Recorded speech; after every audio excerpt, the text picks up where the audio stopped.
ನಾನು ಹಿಂಗೆ ಕೇಳ್ತೀಯ? ನಿನಗೆ ಗೊತ್ತಿದ್ದಿರೋ ಕಥೆ ಯಾವ್ದು ಕೇಳು. ಅದೇ ನನ್ನ ಕಥೆ. ರಾಕೆಟ್ ಯಾಕೆ ನಗ್ತಾ ಇರೋದು? ಓ, ನನ್ನ ಕಥೆ ನಿಲ್ಸ್ಕೊಂಡು ನಗ್ತಾ ಇದೀಯಾ? ನಗ್ತೀಯ ಸಿದ್ದಪ್ಪ, ಇದು ಬರೀ ನನ್ನ ಒಬ್ಬಂದೇ ಕಥೆ ಅಲ್ಲ. ಇಲ್ಲಿ ಕೂತಿದ್ದಾರೆ ನೋಡು, ಇವ್ರ ಕಥೆನೂ ಇದ್ರೂ ಇರಬಹುದು. ಅದು ಅವರವರ ಭಾವಕ್ಕೆ ಬಿಟ್ಟಿದ್ದು. ಓ ಸಿದ್ದಪ್ಪ, ನಾನು ಕಥೆ ಹೇಳಕ್ ಹೋಗ್ಬೇಕು, ನನಗೆ ಆಸೆ. ಎಲ್ರಿಗೂ ನಮಸ್ಕಾರ.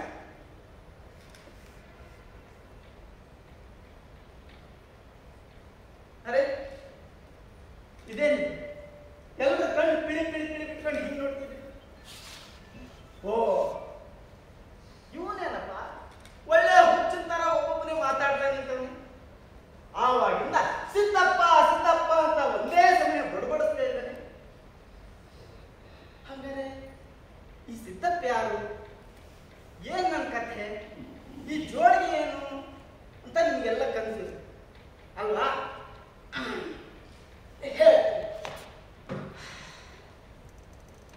ನೀವು ಅಂದ್ಕೊಂಡಿರುವ ಸಿದ್ದಪ್ಪ ಅಲ್ಲ, ಇವ ಜೋಗ್ಯ ಸಿದ್ದಪ್ಪನೇ.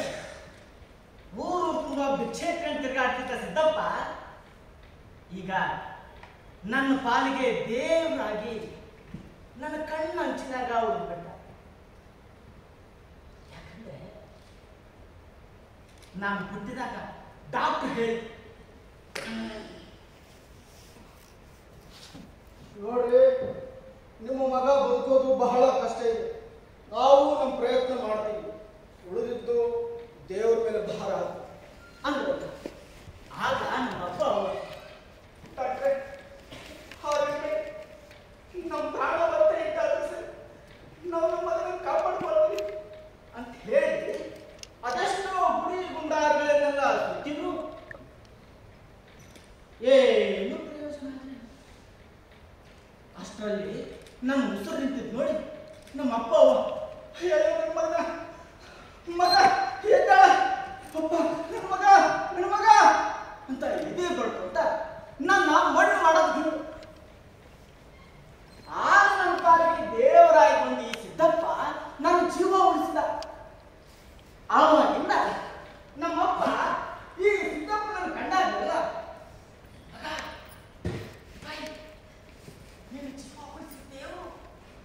ನಿನ್ನ ಜೀವ ಉಳಿಸಿ ದೇವರು ಕಣಪ್ಪ ಅಂತ ಹೇಳ್ತಿದ್ದಾರೆ. ಅವಾಗ ಅಂದಾಗಲ್ಲ ನಾನು ಪಾದ ಹಿಡಿದು ನಮಸ್ಕಾರ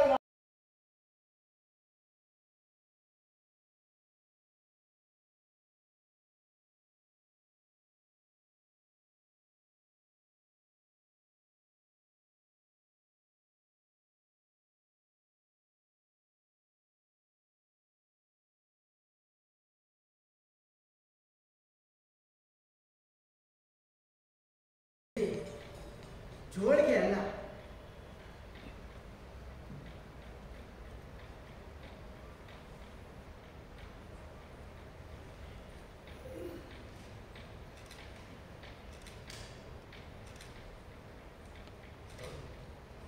ನನ್ನಪ್ಪನ ನೆನಪಿನ ಬುತ್ತಿ.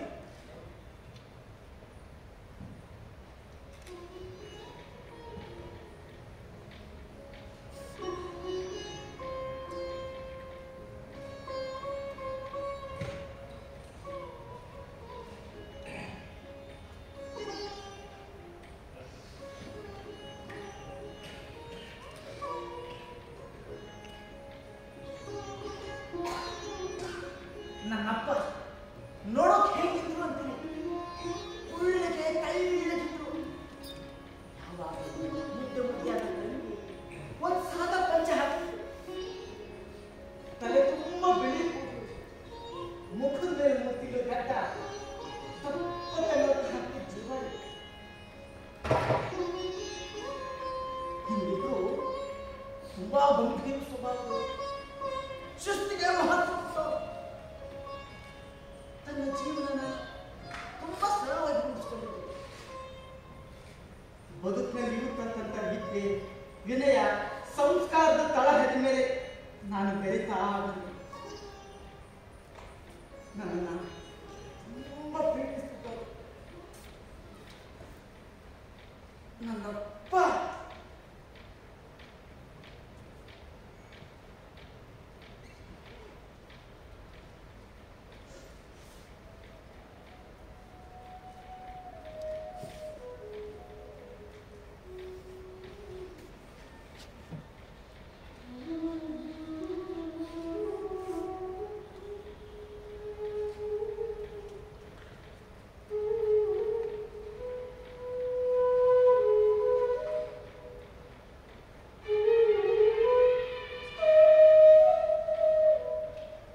ನಮ್ಮಪ್ಪ ಸಾಲ ಸೂಲ ಮಾಡಿ ನನಗೆ ಓಡಾಡೋಕೆ ಬೈಕ್ ಕೊಡಿಸಿ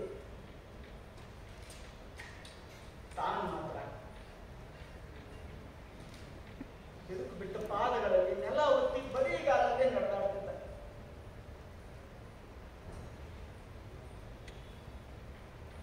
ಈ ಅಪ್ಪ ಅನ್ನೋ ಜೀವನಕ್ಕೆ ತನ್ನೆಲ್ಲ ಆಸೆ ಕನಸನ್ನ ಬದಿಗೊತ್ತಿ ನಮಗೋಸ್ಕರ ಬದುಕಿದ ಏಕೈಕ ಜೀವ ಅಂದ್ರೆ ಅದು ನನ್ನಪ್ಪ. ನನಗೆ ಅಮ್ಮನ ಮಡಿಲು ಎಷ್ಟು ಮುಖ್ಯನೋ ಅಪ್ಪನ ಹೆಗಲು ಅಷ್ಟೇ ಮುಖ್ಯ. ಬಯಸಿದ್ದು ಜೋಗಿ, ಹಾಗಿದ್ದು ಅಪ್ಪ. ಬಯಸಿದ್ದು ಜೋಗಿ, ಹಾಗಿದ್ದು ಅಪ್ಪ. ಬಯಸಿದ್ದು ಜೋಗಿ, ಹಾಗಿದ್ದು ಅಪ್ಪ. ಹೂನಗು ತುಂಬಿದ ಜೀವ ಜೋಳಿಗೆ, ಹೂನಗು ತುಂಬಿದ ಜೀವ ಜೋಳಿಗೆ. ಹೆಗಲ ಮ್ಯಾಲ, ಹೆಗಲ ಮ್ಯಾಲ, ಹೆಗಲ ಮ್ಯಾಲ, ಹೆಗಲ ಮ್ಯಾಲ.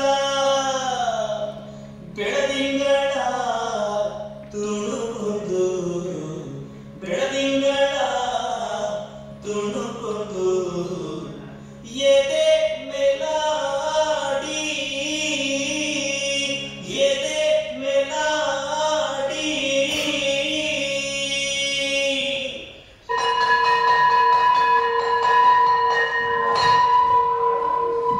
ನಾನಲ್ಲ ಅಂಗನವಾಡಿ ಹೋಗ್ತಿದ್ದೆ.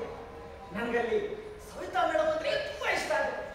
ಯಾಕಂದ್ರೆ ಆನೆ ಬಂತಂದಾನೆ ಯಾರು ರಾಣೆ ಬಿಜಾಪುರದಾನೆ ಬೀಜಕ್ಕೆ ಬಂತು ದಾರಿ ತಪ್ಪಿ ಬಂತು ಕಪ್ಪಿ ಮಿಠಾಯಿ ತಂತು ಮಕ್ಕಳಿಗೆಲ್ಲ ಹಂಚಿತು ಆನೆ ಓಡಿ ಹೋಯ್ತು.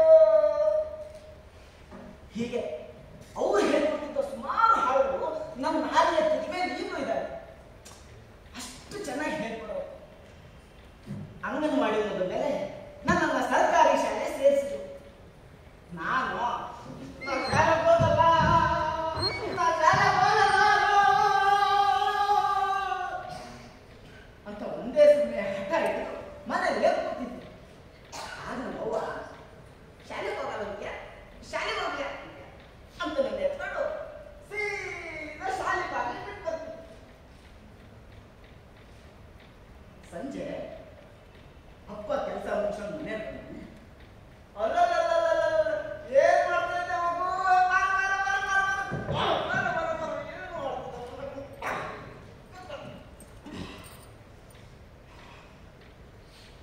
ಅಂತ ನನ್ನ ಕರೆದು ತನ್ನ ತೊಡೆ ಮೇಲೆ ಕೂರಿಸ್ಕೊಂಡು, ಮಗು ಇವಾಗ ಶಾಲೆಯಲ್ಲಿ ಏನು ಹೇಳ್ಕೊಟ್ರಪ್ಪ ಅಂತ ಪ್ರೀತಿಯಿಂದ ಕೇಳ್ತಿದ್ದೆ. ಅದಕ್ಕೆ ನಾನು ಜಾನಿ ಜಾನಿ ಅಷ್ಟು ಹೇಳ್ಕೊಟ್ರು ಅಂತ ಒಲ್ಲದ ಮನಸ್ಸಿಂದಲೇ ಹೇಳ್ತಿದ್ದೆ. ಅದಕ್ಕೆ ಅವರು, ಮಗು ಅದು ಹಾಗಲ್ಲಪ್ಪ ಹೇಳೋದು, ನಾ ಹೇಳ್ಕೊಡ್ಲ ಅಂತ ಅವ್ರು ಹೇಳ್ಕೊಡ್ತಿದ್ರು.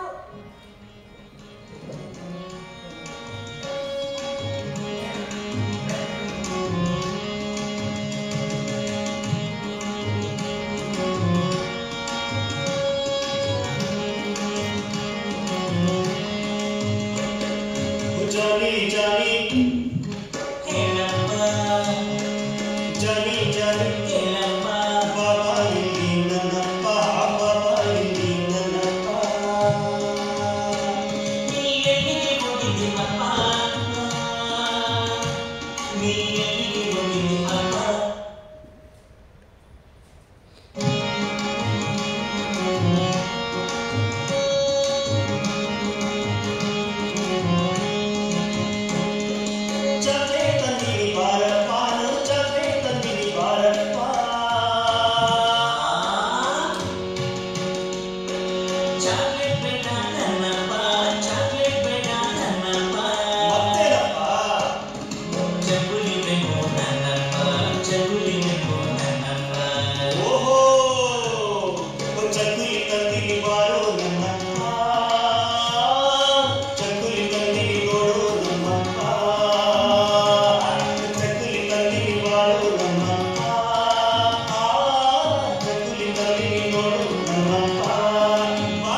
ಜೋರಾಗಿ ಮಳೆ ಬಂದು ನಿಂತಾಗ ಮನೆ ಮುಂದೆ ಕಾಲುವೆ ತರ ನೀರು ಹರಿಯೋದು. ಆಗ ಅಪ್ಪ ಪೇಪರಿಂದ ನನಗೊಂದು ದೋಣಿ ಮಾಡ್ತಿದ್ರು. ನಾನು ಆ ದೋಣಿನ ನೀರಲ್ಲಿ ತೇಲ್ಬಿಟ್ಟು ಅದ್ರ ಜೊತೆ ಆಟ ಆಡ್ತಿದ್ದೆ.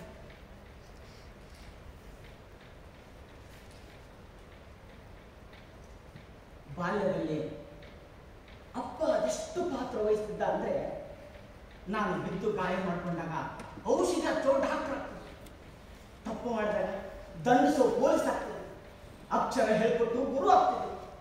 ನನ್ನೆಲ್ಲ ಕೆಲಸಗಳಿಗೆ ಬೆನ್ನೆಲುಬಾಗಿ ನಿಂತು ನನಗೆ ಧೈರ್ಯ ತುಂಬಿದ್ರು. ನನ್ನನ್ನ ತನ್ನ ಹೆಗಲ ಮೇಲೆ ಕೂರಿಸ್ಕೊಂಡು ಗೋಪುರದ ಕಳಿಸದಂತೆ ಹೊತ್ತು ತಿರುಗಾಡ್ತಿದ್ರು. ಬರುಬರ್ತ ಬಾಲ್ಯದ ಅಪ್ಪ ಮಾಯವಾಗ್ತಾ ಹೋದ.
ಹಾಗೆಲ್ಲ ಎದುರು ಮಾತಾಡಬಾರ್ದು ಮಗ ಅಂತ ಅವಾಗ ಧೈರ್ಯ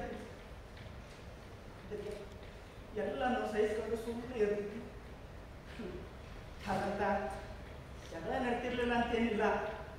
ನನ್ನ ಅಪ್ಪನ ಮತ್ತೆ ಇಂಥ ಘಟನೆ ನಡೀತಾನೆ ಇತ್ತು. ಅದೇನೋ ಹೇಳ್ತಾರಲ್ಲ, ಗಂಡ ಹೆಂಡತಿ ಜಗಳದ ನಡುವೆ ಕೂಸು ಬಡವಾಯಿತು ಅನ್ನೋ ಹಾಗೆ ಇಲ್ಲಿ ನನ್ನ ಮತ್ತೆ ಅಪ್ಪನ ಮತ್ತೆ ನನ್ನ ಅವ್ವ ಬಡವ. ಅತ್ತ ಗಂಡನನ್ನು ಬಿಡೋಕ್ಕಾಗಲಿ, ಇತ್ತ ಮಗನನ್ನು ಬಿಡೋಕ್ಕಾಗಲಿ. ಬರುವೊಳಗೆ ನನ್ನವ್ವ ಅದೆಷ್ಟು ನೋವು ಪಡ್ತಿತ್ತು. ಆದ್ರೆ ನಮ್ಮೊಬ್ಬರಿಗೆ ಒಂದೇ ನಾನು ಚೆನ್ನಾಗಿ ಓದಿ ಡಾಕ್ಟ್ರೋ ಇಂಜಿನಿಯರೋ ಆಗಲಿ ಅಂತ. ಈ ಹಾಳ ನನಗೆ ಬಿದ್ದನೆ ತಲೆಗತ್ತಲಿಲ್ಲ. ನನಗೆ ನಾಟಕದ ಮೇಲೆ ಒಲವಿದ್ದಿದ್ದರಿಂದ ಕಾಲೇಜ್ ಹೋಗೋದು ಬಿಟ್ಟು ಊರೂರು ತಿರುಗಾಡ್ಕೊಂಡು ನಾಟಕ ಮಾಡ್ತಿದ್ದೆ. ನಾನು ಮಾಡೋ ನಾಟಕದಲ್ಲಿ ನನ್ನ ಪಾತ್ರ ಎಷ್ಟು ಪ್ರಸಿದ್ಧಿಯಾಗಿತ್ತು ಅಂದ್ರೆ ಈಗಲೂ ಆ ಪಾತ್ರ ಕಣ್ಣು ಕಟ್ಟಿದಂಗಿದೆ.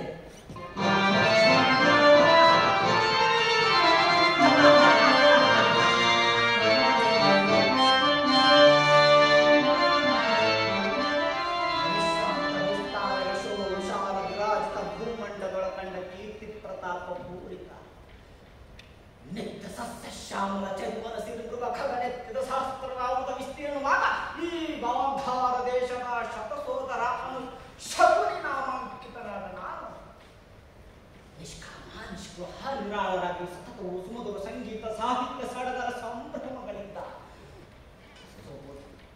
ಸುಜನಕ ಸುವರ್ಣ ಭೂಮಿಯಾದ ಈ ಗಾಂಧಾರ ದೇಶದ ರಾಜಕುಮಾರನಾದ ನಾನು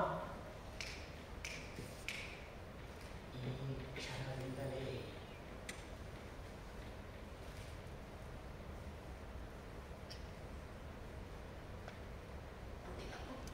ಬುದ್ಧಿಯಿಂದ ಕುರುಕುಲ ಸಂಹಾರದ ಕ್ರೌರ್ಯ ಕಾರ್ಯ ಕಾರಣಕ್ಕಾಗಿ ನಿನ್ನ ಮಾತುಗಳು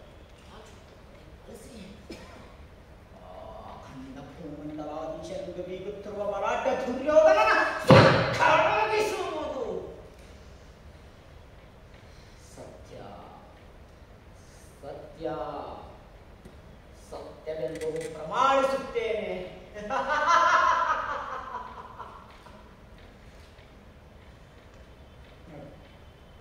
ಇಷ್ಟು ಚೆನ್ನಾಗಿ ಮಾಡ್ತಿದ್ದೆ, ಆದರೆ ನಮ್ಮಪ್ಪನ ಒಂಚೂರು ಇಷ್ಟ ಆಗ್ತಿತ್ತು. ನಮ್ಮಪ್ಪ ಏನಾದ್ರು ಒಂಚೂರು ಸಪೋರ್ಟ್ ಮಾಡಿದ್ರೆ ಇಷ್ಟೊತ್ತಿಗೆ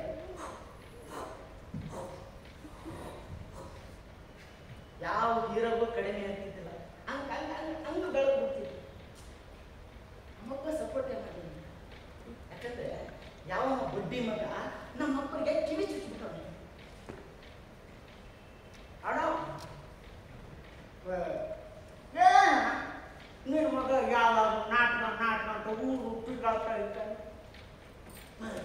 ನಾಟಕ ಕಳಿಸ್ಬಾರ್ದು. ನನ್ನ ಮಗ ನಾಟಕ ತಿರ್ಗಾಡ್ತಾ ಹೋದ್ರೆ ಕುದಿಯೋದು ಕಲಿತಾನೆ, ಬ್ಯೂಟಿ ಸಿಕ್ರೆಟ್ ಕಲಿತಾನೆ, ಸಹವಾಸ ಮಾಡ್ತಾನೆ. ಮಕ್ಕಳಲ್ಲಿ ನಿನ್ನ ಮಗ ಹಾಳಾಗ್ತಾನೆ. ನಾನು ನಿನ್ನ ಮಗ ಹಿಂಗೆ ನಾಟಕ ಗೀಟ್ಕಾಟ ಮಾಡ್ಕೊಂತ ಇದ್ರೆ ನಾನು ಯಾರು ನನ್ನ ಹೆಣ್ಣು ಕೊಟ್ಟಾರೆ ಮದುವೆ? ನನ್ನ ಮಾತು ನಿಮ್ಮ ಮಗನನ್ನ ಸುದ್ದಿ ಕೊಡ್ತು, ಒಂದು ಒಳ್ಳೆ ಕೆಲಸ ಕಟ್ಟಾನ ಅನ್ನು. ಅವರ ಮಾತು ನನಗೆ ನಮ್ಮಪ್ಪ ಇತ್ತ ನಾಟಕನೂ ಮಾಡಿಸ್ತೇನೆ, ಇತ್ತ ಕಾಲೇಜ್ಗೂ ಸೇರಿಸ್ತೇನೆ. ಸೀದಾ ಸಿಟಿಗೆ ಹೋಗ್ಬಿಟ್ಟು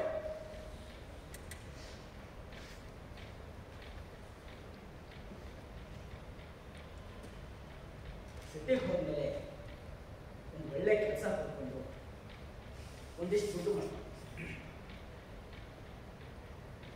ಕೆಲಸ ಮಾಡೋ ಜಾಗದಲ್ಲಿ ಒಂದು ಹುಡುಗಿನ ಇಷ್ಟಪಟ್ಟು ಮದುವೆಯನ್ನು ಆದೆ. ಗೊತ್ತಲ್ಲ, ಅಪ್ಪ ಅಮ್ಮನಿಗೆ ಇಷ್ಟ ಇದ್ದಿರೋ ಹುಡುಗಿನ ಮದುವೆ ಆದ್ರಿಂದ ನಮ್ಮ ಮನೆಯಲ್ಲಿ ಯಾವಾಗಲೂ ಜಗಳ ನಡೆದಿದ್ದೇ ನಡೆದಿತ್ತು. ಆದ್ರೆ ಅವತ್ತಿನ ಜಗಳ ಎಂದಿನಂತಿರಲಿಲ್ಲ.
ಆವತ್ತೊಂದು ದಿನ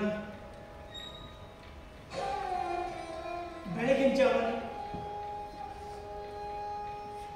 ಅಪ್ಪ ಅಮ್ಮನ ಗಾಡಿಯಲ್ಲಿ ಕೂರಿಸ್ಕೊಂಡು ಸಿಟಿಯಿಂದ ದೂರ ಕರ್ಕೊಂಡು ಹೋಗಿ ಯಾರು ಇಲ್ಲಿರೋ ಜಾಗದಲ್ಲಿ ಅವರನ್ನು ಬಿಟ್ಟು ಹಿಂತಿರುಗಿ ಸಹ ನೋಡದೆ ಅಲ್ಲಿಂದ ಹೊರಟು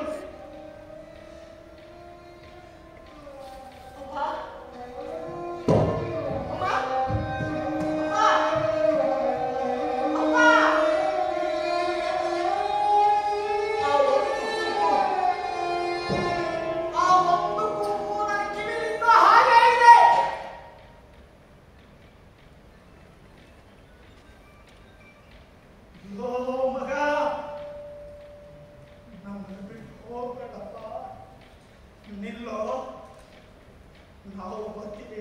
ಇಲ್ಲಪ್ಪ ಮಗ, ನಮ್ಮನ್ನ ಅನಾಥವಾಗಿ ಬಿಟ್ಟು ಹೋಗ್ಬೇಡು. ಇಲ್ಲ ಮಗ, ಮಗ, ಲೋ ಮಗ.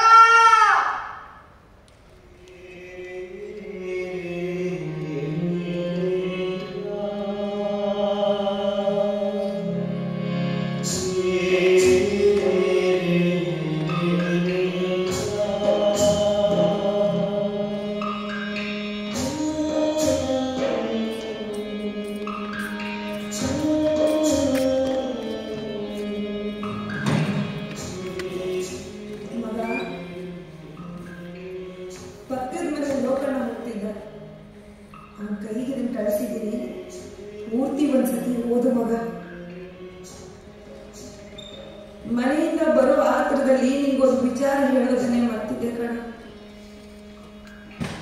ನಿಮ್ ಮದುವೆ ಟೈಮ್ನಲ್ಲಿ ನಿಮ್ಮಪ್ಪ ಸಾಲ ಮಾಡಿದ್ರು ಮಗ. ನಿಮ್ಗೋರೆ ಅಂತ ನಿಮ್ಮಪ್ಪನೇ ಅದನ್ನ ತೀರಿಸ್ತಿದ್ರು. ದುಡ್ಡು ಎಲ್ಲಿಂದ ಬಂತು ಅಂತೀಯ? ನಿಮ್ಮಪ್ಪ ಡೈಲಿ ವಾಕಿಂಗ್ ಅಂತ ಹೋಗ್ತಿದ್ರಲ್ಲ, ಅದು ವಾಕಿಂಗ್ ಅಲ್ಲ. ಒಂದಿನ ಅವ್ರ ಹಿಂದೆ ಹೋಗಿ ನೋಡಿದೆ. ಏನ್ ಮಾಡಿದ್ರು ಗೊತ್ತಾ? ಈ ಊರಿಂದ ಆ ಊರಿಗೆ ಟ್ರೈನ್ನಲ್ಲಿ ಹೋಗೋದು, ಮತ್ತೆ ಅದೇ ಟ್ರೈನಲ್ಲಿ ವಾಪಸ್ ಬರೋದು. ಹಿಂಗೆ ಬರುವಾಗ ಶೇಂಗಾ ಮಾಡ್ತಿದ್ರು ಕಣ. ಹಂಗೆ ಮಾಡಿದ್ದೆಲ್ಲ ದುಡ್ಡನ್ನು ಸೇರಿಸಿ ಜೀರಿಗೆ ಡಬ್ಬದಲ್ಲಿ ಇಟ್ಟಿದ್ದೀನಿ. ಬರೀದೆ ಎತ್ಕೋ ಮಗ. ಒಂದೇ ಒಂದು ಕಂತು ಕಟ್ಟಬೇಕು ನೀನು. ಆಮೇಲೆ ನೀನು ಬಂದು ಯಾರು ಸಾಲ ಅಂತ ಹಿಂಸೆ ಮಾಡಲ್ಲ. ಹುಷಾರ್ ಮಗ, ಹುಷಾರ್.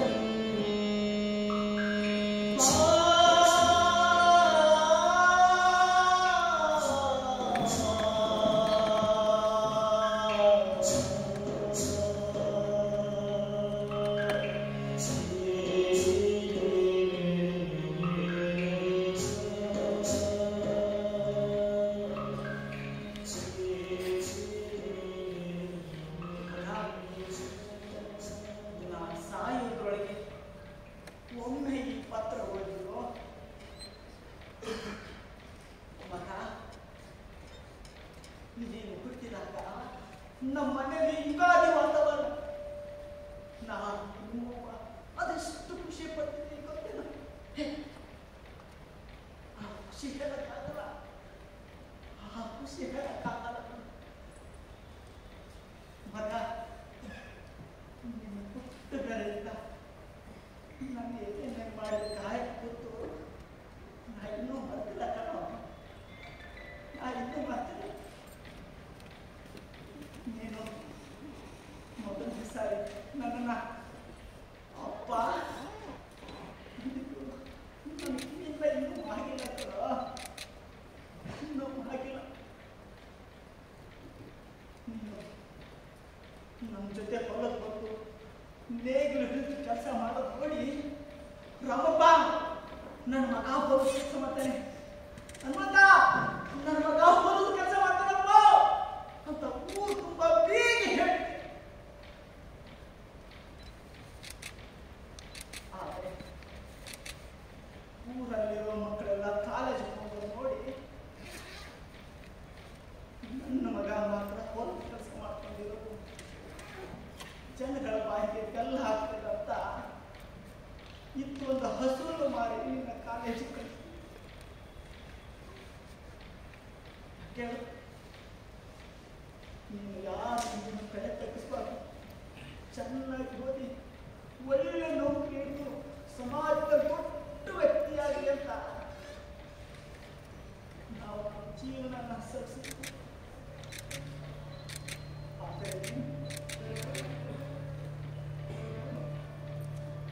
ಕೂಳಿ ಮೂಲ ಭೂಮಿ ಪಾಲ ಅಂತ ನಮ್ಮನ್ನ ಮನೆಯಿಂದ ಹೊರಗಾಕಿ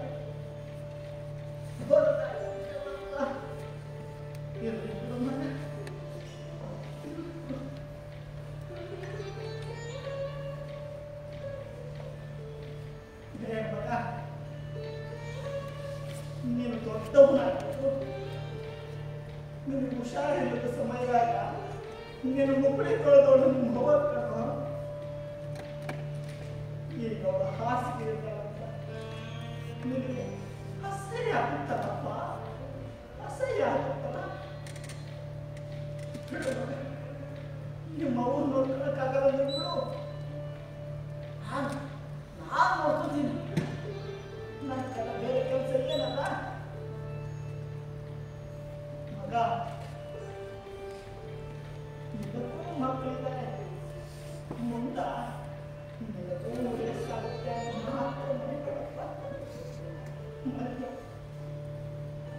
ನನಗೆ ಒಂದೇ ಚಿಂತೆ, ಮುಂದೆ ನಿನ್ನ ಮಕ್ಕಳು ನಿನ್ನ ಬುದ್ಧಿನ ಕಲಿಕಲೇನೋ ಬರೆಯಪ್ಪ. ಯಾಕಂದ್ರೆ ಮುಂದೆ ನಿನಗೆ ಕಷ್ಟ ಆಗಿದೆ ಮಗ. ಯಾವುದಕ್ಕೂ ಭಯಪಡಬೇಡ, ಧೈರ್ಯವಾಗಿರು. ನಮ್ಮ ಆಶೀರ್ವಾದ ಯಾವಾಗಲೂ ಇರುತ್ತಪ್ಪ, ಯಾವಾಗಲೂ. ಹುಷಾರು ಮಗ, ಹುಷಾರು. ವಿದಾಯಕ ಪತ್ರದೊಂದಿಗೆ ನಿಂತಿಲ್ಲ ಅಪರಾಧಿ ತನ್ನ